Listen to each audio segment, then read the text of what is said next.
जो बुरी हालत हुई है उसके अंदर पिछले 2 साल में जो रेवंत रेड्डी सरकार ने हमसे वायदे किए थे, 12,000 रुपए सालाना देने की बात हुई थी, ड्राइवर्स को सहूलतें पहुंचाने की बात हुई थी। उसके बरस हैदराबाद में अदर डिस्ट्रिक्ट्स के कम से कम 3 लाख ऑटो से ज्यादा लाकर यहाँ पर छोड़ दिया गया है। और ये डिस्ट्रिक्ट ऑटो आने से ट्रैफिक का प्रॉब्लम है, ट्रैफिक मनमानी हो रही है, रोजाना एक्सीडेंट्स हो रहे हैं। और ये एक्सीडेंट की जिम्मेदारी डिस्ट्रिक्ट ऑटो ज्यादा, उसमें 90% वो ऑटो है।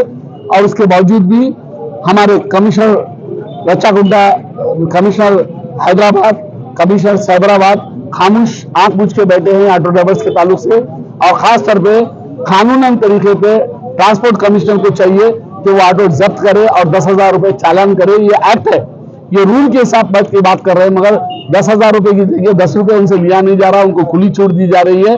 हम डिस्ट्रिक्ट ऑटो वालों से गुजारिश करेंगे कि आप सिटी के ऑटो लेकर चलाइए, हमें कोई प्रॉब्लम नहीं है।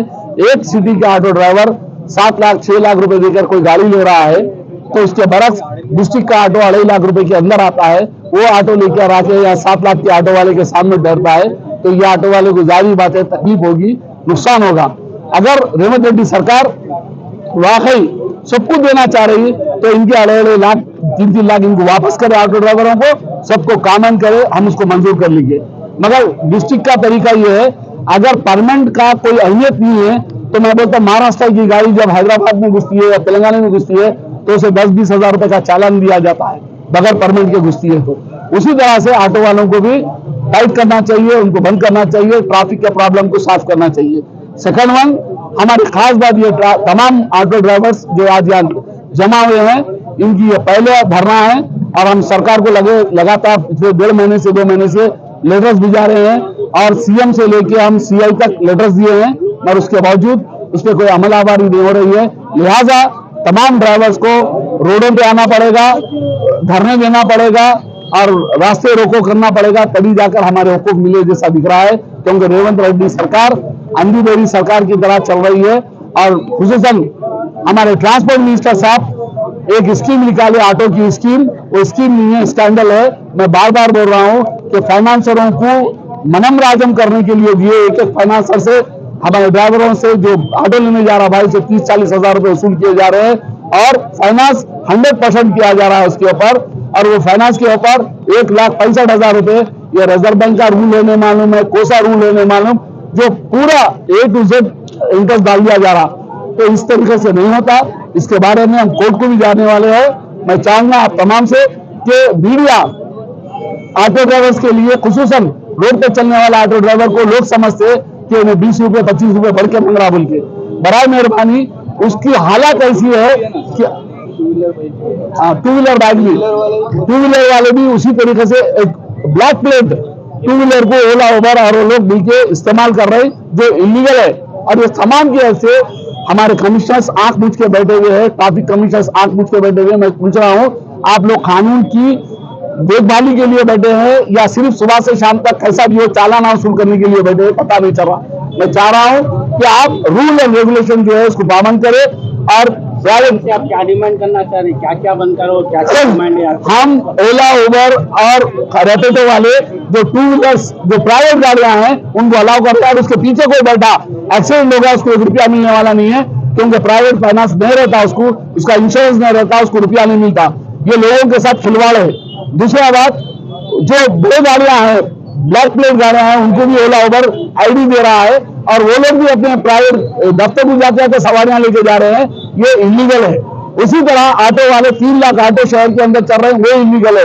ये सबके ऊपर ट्रांसपोर्ट कमिश्नर क्या कर रहा है नहीं मालूम है, ट्रैफिक कमिश्नर क्या कर रहे हैं नहीं मालूम है। इन्हें से पूछना चाह रहा हूँ कि ये कोसा कानून चल रहा है, अंदर नगरी चल रही है, ये चौपट राज है। मैं चाह रहा हूँ कि आप लोग फौरी इस पर बैन लगाए। अगर ये बैन नहीं लगाते हैं तो आवाम को इसके लिए उतरना पड़ेगा कि ये बंद करो और सिटी का ट्रैफिक कम करो। धरना कब तक करेंगे साहब? ये शाम तक धरना है हमारा। अगर ये धरने के ऊपर सरकार अंदरूनी 10 दिन, ये धरने के बाद अगर अंदरूनी 10 दिन अगर आवाम नहीं सुनती है तो हम बड़े पैमाने पे, इससे ज्यादा बड़े पैमाने पे एक बड़े मैदान में इससे बड़ा धरना करेंगे। आज इंडिया पार्क पे जिस तरह धरना करे तो रोड पे धरना करना पड़ेगा, क्योंकि हमारी बात सुनी नहीं जा रही। हम कानून को लागू करो बोल रहे हैं, हम नया कानून बनाने बोल रहे हैं। जो कानून ट्रांसपोर्ट डिपार्टमेंट बनाया उसको लागू कीजिए। उसको लागू नहीं कर रहे हैं, वो लागू करना जरूरी है। अगर वो लागू नहीं करते हैं, हम ये लड़ाई को तेजी के साथ लेकर चलेंगे।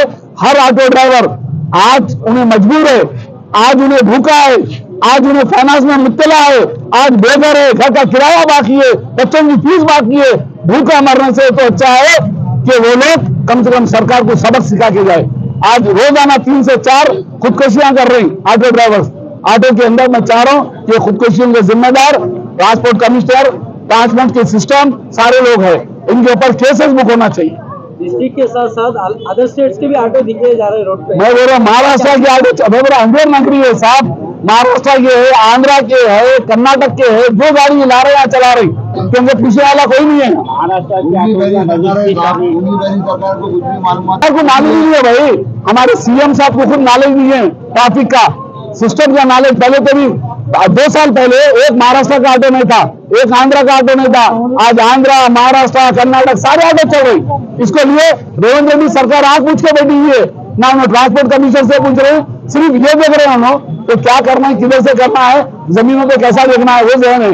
हाइड्रा के चक्कर में मार्केट खत्म हो गई, लोग बेरोजगार है। मीडिया वाले एक जमाने में खुशहाल थे, आज मीडिया वाले भी परेशान हाल है।